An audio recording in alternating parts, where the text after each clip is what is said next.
এক মুসলমান অন্য মুসলমানের নাম বিকৃত করা হারাম, এটা আমরা জানি না। এই ব্যাপারেও আমরা দেখেছি যে আমরা যারা ইসলামের দাওয়াতের কথা বলি, কোরআন হাদিসের কথা বলি, তারাও দেখা যায় সোশ্যাল মিডিয়াতে, ফেসবুকে একদল মুসলমান অন্য দলে মুসলমানদেরকে নানা বাজে উক্তি দিয়ে ডাকাডাকি করে, বিকৃত নামে ডাকে, বিকৃত উপাধি দেয়, খারাপ কথা বলে, অমুকের দালাল তমুকের দালাল ইত্যাদি ধারণা করে কথা বলে। এই কাজগুলো হারাম, এগুলো আমরা কখনো করব না। আমরা যেন কেউ কাউকে নিয়ে বিদ্রুপ না করি, ব্যঙ্গ না করি, কেউ কাউকে যেন বাজে নামে না ডাকি, কেউ যেন কাউকে খোঁচাখুচি না করি, কেউ যেন কাউর নাম বিকৃত করে তাকে না ডাকি। ভাইরা আমার, এই আয়াতটি আমি শুরুতে তেলাওয়াত করেছি। আল্লাহ বলেছেন, ইয়া আইয়ুহাল্লাযীনা আমানু লা ইয়াসখার কওমুম মিন কওমিন আসা আন ইয়াকুনু খায়রাম মিনহুম। হে ঈমানদারেরা, হে মুসলমানেরা, তোমাদের কেউ যেন অন্য কারোর নাম ধরে অন্য কাউকে ব্যঙ্গ বিদ্রুপ ঠাট্টা না করে। আমরা একে অন্যকে নিয়ে ঠাট্টা করি কি করি না? বিদ্রুপ করার রোগ আমাদের মধ্যে আছে না নাই? ভাইরা আমার, জাগতিক বিষয় তো আছেই, এমনকি দুর্ভাগ্যজনক বাস্তবতা হলো ধর্মের নামে, ইসলামের নামে একদল মুসলমান অপর দল মুসলমানকে নিয়ে হাসি, ব্যঙ্গ, বিদ্রুপ, রাশাহাসি এবং নাম বিকৃত করা এবং খোঁচাখুচি করা, এই কাজগুলো আমাদের মধ্যে আছে না নাই? আমরা যারা ইসলামের খেদমত মনে করে আমার ভিন্ন মতের ভিন্ন দলের মুসলমানকে খোঁচাখুচি করি, আমরা যারা আল্লাহর খেদমত মনে করে, ইসলামের সেবা মনে করে, দাওয়াতের কাজ মনে করে, ইসলাম প্রচার মনে করে ভিন্ন মতের অন্য দলের মুসলমানকে নিয়ে ব্যঙ্গ বিদ্রুপ আর হাসাহাসি করি, তাদেরকে সোশ্যাল মিডিয়াতে, অনলাইনে, অফলাইনে তুচ্ছ-তাচ্ছিল্য করি, আল্লাহর শপথ করে বলছি, এটা ইসলামের সেবা নয়, এটা হলো প্রবৃত্তির পূজা, এটা হলো আপনার নফসের পূজা, এটা হলো আপনার প্রবৃত্তির গোলামি করা, এটা আল্লাহর গোলামি নয়, এটা ইসলামের খেদমত নয়, এটা ইসলামের 12টা বাজানো। ভাইরা আমার, কোন অবস্থাতে একজন মুসলমান অন্য মুসলমানকে নিয়ে ব্যঙ্গ বিদ্রুপ করতে পারে না। আমার মুসলমান ভাই যদি কোনো ভুল কথা বলে, ভুল কাজ করে, আমি যথাযথ নিয়মে তাকে সংশোধনের চেষ্টা করব, সমালোচনা করার দরকার হলে সেটাও করব, কিন্তু হাসাহাসি নয়, বিদ্রুপ নয়, ব্যঙ্গ করা নয়। আজ আমাদের তরুণদের মধ্যে এটা একটা আর্টে পরিণত হয়েছে। আপনারা রোস্টিং ভিডিওর কথা কম বেশি সবাই জেনে থাকবেন। রোস্টিং ভিডিওর কথা আপনারা জানেন কি জানেন না? ভাইরা আমার, রোস্টিং ভিডিও নামটা দেখেন, অর্থাৎ কাউকে রোস্ট করা। আমরা মুরগি রোস্ট করার কথা জানি, এখন মানুষ রোস্ট করার সিস্টেম শুরু হয়েছে। একজন মানুষের কোনো ভুল কিছু পেয়েছেন, অবশ্যই আপনি সমালোচনা করবেন। আপনি একজন মুসলমান হিসেবে জানতে হবে কারোর ভুলের সমালোচনার মূলনীতি আছে। মূলনীতি আছে না নেই? কোরআন এবং সুন্নাহর বাতানো যে প্রিন্সিপাল, সেটাকে লক্ষ্য করে, সেটাকে আমলে নিয়ে, সেটাকে ধরে ধরে যদি আপনি সমালোচনা না করেন, তাহলে আপনার এই সমালোচনা এটাই আপনাকে জাহান্নামে নেওয়ার কারণ হতে পারে। ভাইরা আমার, সূরা হুজরাতের এই আয়াত, অর্থাৎ 11 নম্বর আয়াত, এই আয়াত বলছে আমাদের জন্য কোন মুসলমানকে, কোন মানুষকে ব্যঙ্গ বিদ্রুপ করা হারাম। কোন মুসলমানকে ব্যঙ্গ বিদ্রুপ করা কি হারাম। অতএব আপনি রসিকতা করে যদি কারোর সাথে ব্যঙ্গ বিদ্রুপ করেন এবং সেটা যদি তার মনে কষ্ট হওয়ার কারণ হয়, তিনি যদি সমাজের মানুষের কাছে হেয় প্রতিপন্ন হন, তাহলে ইসলামী শরিয়ার দৃষ্টিকোণ থেকে সারা বিশ্বের সমস্ত ওলামাদের ঐক্যমতে সেটা হারাম।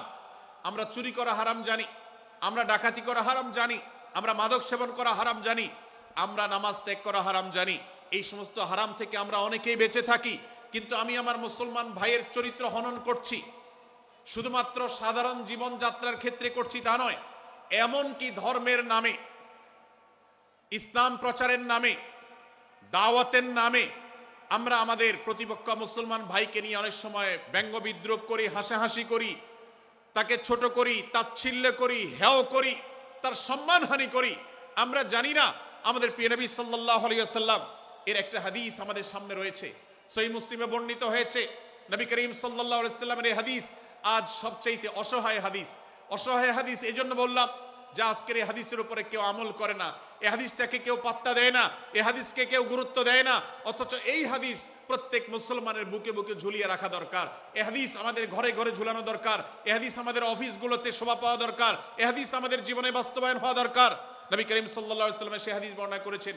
আবু হুরায়রা রাদিয়াল্লাহু তাআলা আনহু তিনি বলেছেন, লা তাহাসাদু, লা তাহাসাদু, হে মুসলমানরা, তোমরা কেউ কাউকে কখনো হিংসা করবে না, কেউ কাউকে হিংসা করবে না। আমাদের মধ্যে হিংসা আছে না নাই? হিংসা আছে না নাই? আমরা একে অন্যকে হিংসা করি। একদল মুসলমান অন্য দল মুসলমানকে হিংসা করে, কেউ কারো ভালো দেখতে পারে না। ভাইরা আমার, আল্লাহ নবী বলেছেন, লা তাহাসাদু, তোমরা একে অন্যকে হিংসা করো না। ওয়ালা তানাজাসু, কেনা বেচা করতে গিয়ে কেউ কাউকে ধোঁকা দিও না, প্রতারণা করো না। ওয়ালা তাবাগাদু, তোমরা একে অন্যের সাথে শত্রুতা বিদ্বেষ পোষণ করবে না। ওয়ালা তাদাবারু, তোমাদের কেউ যেন কারোর পেছনে লেগে না থাকে, কাউকে অবজ্ঞা যেন না করে। ওয়ালা ইয়াবি আহাদুকুম আলা বাই'i আখিহি, এবং তোমাদের কেউ যেন আরেকজনের কেনাবেচার উপরে সেখানে ইন্টারফেয়ার করে সে যেন সেখানে কোনো প্রকার ক্ষতিগ্রস্ত কাউকে না করে। ওয়াকুনু ইবাদাল্লাহি ইখওয়ানা, হে মুসলমানরা, তোমরা আল্লাহর বান্দা, ভাই ভাই হয়ে থাকো। তোমাদের মধ্যে মতপার্থক্য থাকুক, দলগত মতপার্থক্য, অবস্থানগত মতপার্থক্য, থটগত মতপার্থক্য, মাযহাব মাসলাবগত মতপার্থক্য থাকুক, কিন্তু তোমরা আল্লাহর বান্দা, ভাই ভাই হয়ে থাকো। এক দলের মুসলমানকে আল্লাহ তাআলা ভাই ভাই হতে বলেন নাই, এক গ্রুপের মুসলমানকে আল্লাহ ভাই ভাই হতে বলেন নাই, এক বলয়ের মুসলমানকে আল্লাহ ভাই ভাই হতে বলেন নাই, নিজ দলের মুসলমানের সাথে আল্লাহ ভাই ভাই থাকতে বলেন নাই। আল্লাহ বলেছেন সকল মুসলমানদের সাথে ভাই ভাই হয়ে থাকার জন্য, ভ্রাতৃত্বের বন্ধনে থাকার জন্য। এজন্য আল্লাহ নবী সাল্লাল্লাহু আলাইহি ওয়াসাল্লাম সে নির্দেশ করেছেন। আল্লাহ নবী সাল্লাল্লাহু আলাইহি ওয়াসাল্লাম আরো বলেছেন, আল মুসলিমু আখুল মুসলিম, মুসলমান মুসলমানের ভাই, লা ইয়াজলিমুহু ওয়ালা ইয়াখযুলুহু, কোন মুসলমান কোন মুসলমানকে জুলুম করতে পারে না, তার আইল ঠেলতে পারে না, তার জমি দখল করতে পারে না, তার অধিকার নষ্ট করতে পারে না, তাকে কথা দিয়ে অত্যাচার করতে পারে না। ওয়ালা ইয়াখযুলুহু, তাকে অপমানিত করতে পারে না, লাঞ্ছিত করতে পারে না। ওয়ালা ইয়াকযিবুহু, তার সাথে মিথ্যা বলতে পারে না। ওয়ালা ইয়াহকিরুহু, তাকে তাচ্ছিল্য করতে পারে না। আত্তাকওয়া হাহুনা, আত্তাকওয়া হাহুনা, আত্তাকওয়া হাহুনা। নবীজি তিনবার নিজের বুকের দিকে তাকিয়ে দেখিয়েছেন, তাকওয়া এখানে, তাকওয়া এখানে, তাকওয়া এখানে। আমাদের অন্তরকে ভালো করতে হবে, সমস্ত মুসলমানদের জন্য উদার হতে হবে, কলিজাকে বড় করতে হবে, মনটাকে ব্রড করতে হবে, প্রশস্ত করতে হবে, অন্য মুসলমানকে ভাই মনে করতে হবে। কোন ভিন্ন মতের মুসলমানের সাথে শত্রুতা পোষণ করা যাবে না। ভাইরা আমার, অতএব এই হাদিসকে সামনে রেখে এই হাদিসের শেষ অংশে নবী সাল্লাল্লাহু আলাইহি ওয়াসাল্লাম বলেছেন, আল মুসলিমু কুল্লুল মুসলিমি আলাল মুসলিমি হারামুন দমুহু ওয়া মালুহু ওয়া ইরদুহু। এক মুসলমানের জন্য অন্য মুসলমানের তিনটি জিনিসকে আল্লাহ তাআলা হারাম করে দিয়েছেন। কোন মুসলমানের রক্ত এটা প্রবাহিত করা, কাউকে হত্যা করা যেরকম হারাম, কোন মুসলমানের সম্পদ অন্যায়ভাবে আপনি ভোগ করবেন, দখল করবেন, মেরে দিবেন, এটা হারাম। ঠিক একইভাবে কোন মুসলমানের সম্মান নষ্ট করবেন, ইজ্জত নষ্ট করবেন, সম্ভ্রম নষ্ট করবেন, অপমান করবেন, এটাকে আল্লাহ তাআলা হারাম করেছেন।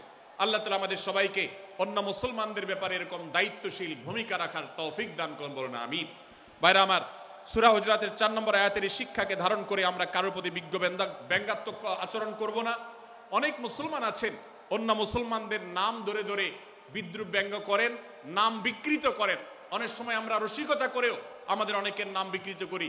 আল্লাহ সুবহানাহু ওয়া তাআলা এটাকে হারাম করেছেন।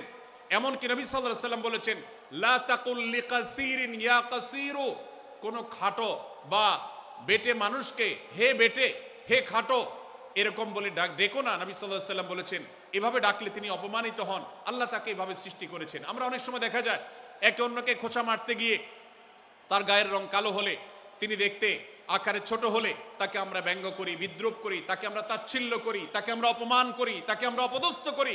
ভাইরা আমার, এটা আমাদের জন্য হারাম। আমি আবারও বলছি, চুরি হারাম আমরা জানি, ডাকাতি হারাম আমরা জানি, আমরা অন্যান্য হারামের কথা জানি, কিন্তু এই যে এক মুসলমান অন্য মুসলমানের অধিকার নষ্ট করা হারাম, এটা আমরা জানি না। আস-সুন্নাহ ফাউন্ডেশন, উম্মার স্বার্থে সুন্নাহর সাথে।